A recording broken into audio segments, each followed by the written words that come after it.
Hello and welcome to Filmfolket's podcast. We that speaks today is Göran, Johannes, Daniel, and Björn.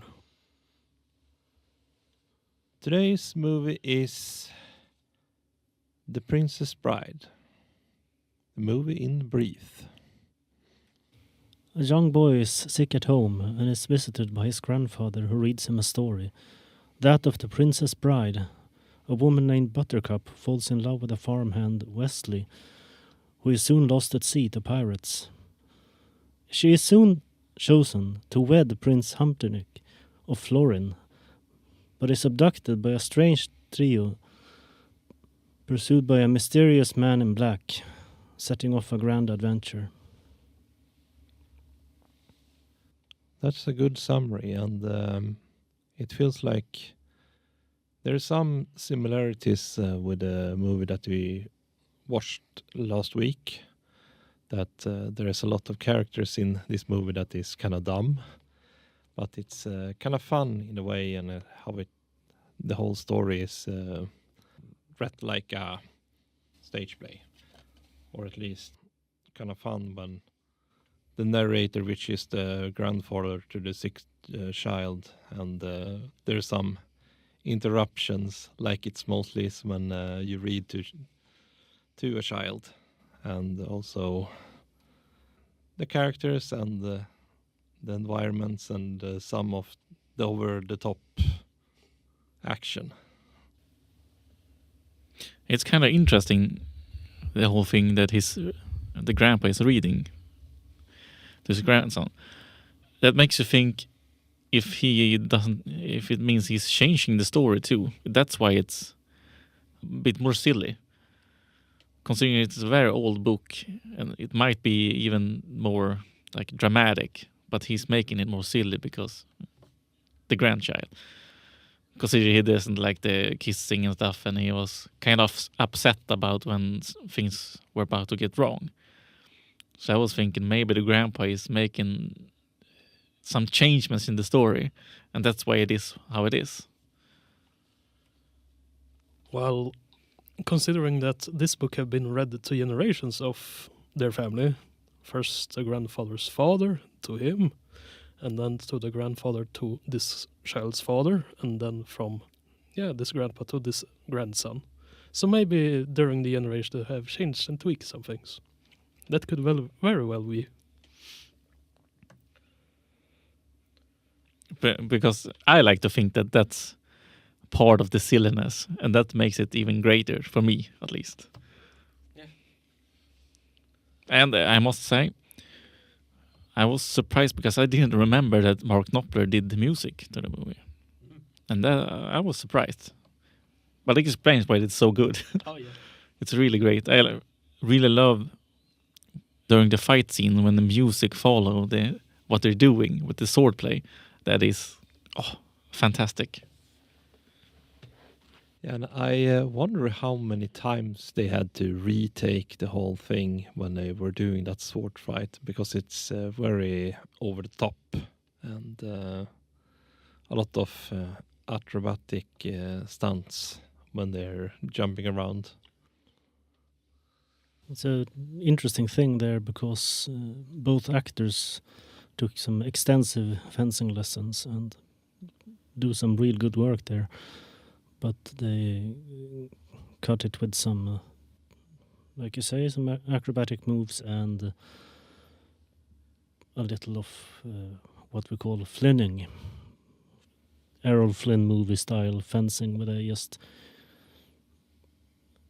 basically hit their swords together for some prolonged action. And I mean, I think my favorite characters in this movie is probably when the king, or like the one that's gonna be king, and the one that was gonna wed them, and he was speaking with all the words with adding "the" to everything, and it just made it more silly on the way when he was speaking. So it was enjoyable.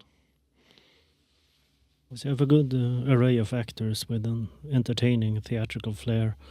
There's a lot of comedy and basically cartoonish stylings. There's also a charming simplicity to the props and environments, reminiscent of. I thought about another movie we watched, Time Bandits, where basically a lot of the props look deliberately fake. I think that was kind of a point there. The movie is from 1987, but I think that that doesn't necessarily mean the props were supposed to look like that. So I think it's I express myself poorly here, but basically the props look the way they do because it's supposed to look fake and fairy tale style. Like during the first big sword fencing fight there, when the masked man, when he is supposed to do the whole acrobatic thing and land, you can see clearly that there's a mat underneath the sand, and I feel they do these things on purpose. They didn't hide it well because they wanted it to be a little silly. And they want you to notice that everything is... You can see it's a props everywhere. So I kind of like that. Well, the whole duel was pretty playful in many ways because they were respectful towards each other. They didn't mock or taunt each other. And they mostly praised each other. And, yeah. Actually kind of an unusual thing that they give each other some praise for their technique, that they have they have learned the techniques, and they both playfully said, well, I'm not left-handed, and they change hand, and they duel, and I'm also not left-handed. So they really show that they have the technique, they have the skill, they use the wrong hand just to show a point. I mean, I thought it was pretty playful and actually kind of fun to see them know both the skill and not throw dirt at each other. They were actually pretty respectful. I don't see that too much in many movies or series anymore. And also the acrobatics, it was over the top in many ways, and the masked man made sure to show his prowess, that he was even better than the Spaniard. So I thought it was fun. There's also that thing you mentioned, how the grandfather is altering the story. There's an interesting angle there because they keep referencing real life countries. Even Australia, despite this being basically set in medieval times. And I think that's also kind of a meta angle to that. Yeah, and that's one of the points also that why I think he's changing the story a little bit. Fantasy kingdom of Florin, but we also have Spaniards and so. And Greenland and Australia. Yeah, Australia stuck out pretty much from the get-go when I heard it. They were talking about this fantasy poison from Australia. It was very potent, and this supposedly smart man didn't really know what it was. Yeah, he did know what it was. But how the masked man had built a tolerance to it, I'm not so sure that is how that works, even though it would be a sly move to poison the both, and whatever this capturer's choice was, that he would still lose, but he would still not die. I don't know. Maybe. I was wondering what could have been done differently and other thoughts. Well, like the previous movie, this is based on a book.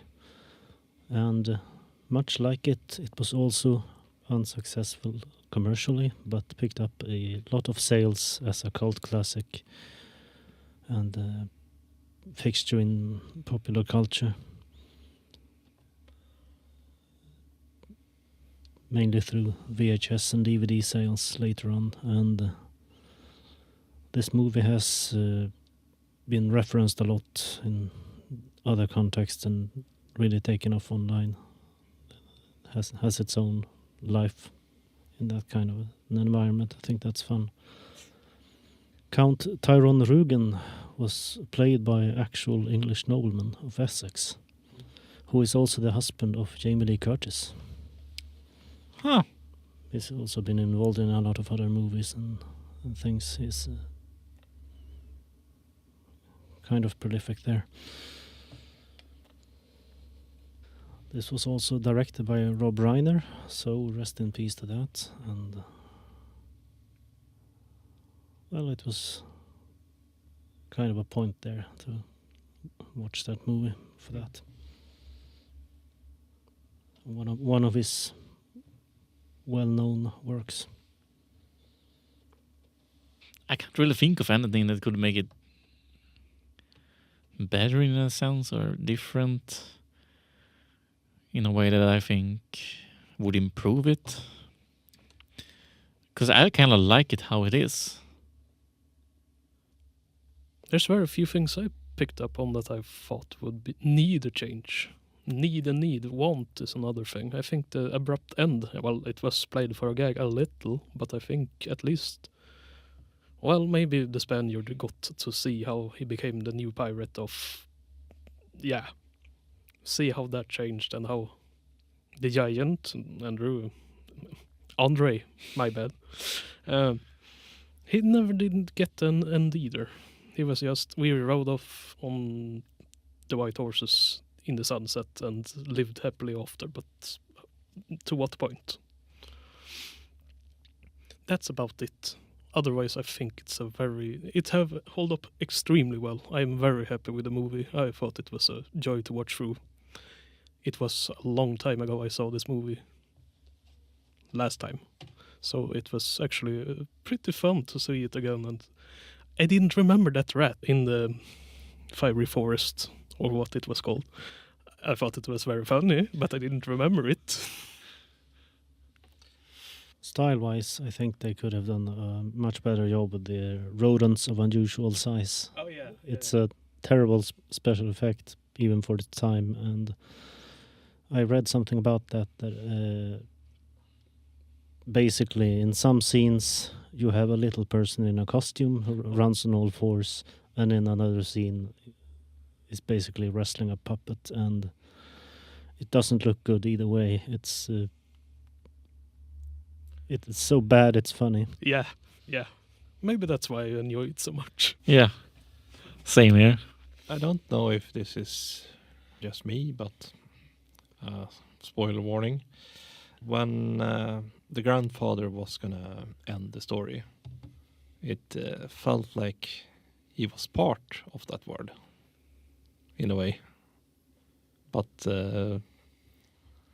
I think it was just a thing that he wanted to say when the grandson wanted to, that he was gonna come by next day and read the story again, when he said, "As you wish."